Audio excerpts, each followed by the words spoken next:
waxaa loo baahan yahay garawshaa loo baahan yahay in wixii xumaa u dhacay la iska cafiyo wax alla wixii chapter madow ahaa oo taariikhdeena galay inaan saxno macnaheedu waxay tahay dhibkaas ka dhacay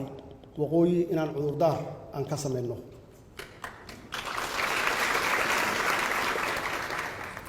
inaan cudurdaar ka samayno inaan raaligelin ka samayno dadkaas waalaheenna ah intii dhimatay iyo intii dhaawacantay aan idhaahno taariikh xun bay ahayd wixii dhacay waa waxaan soo marnay runtii wixii halkaas ka dhacayna wixii ka dambeeyey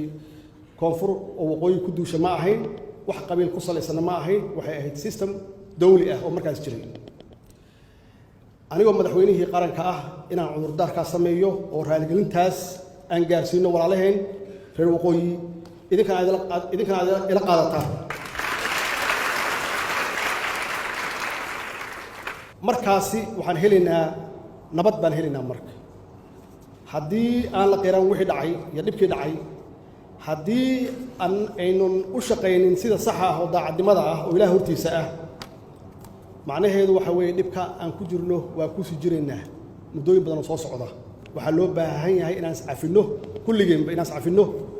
markaan iscafinno yaa cadaalad la heli marka cadaalad la helo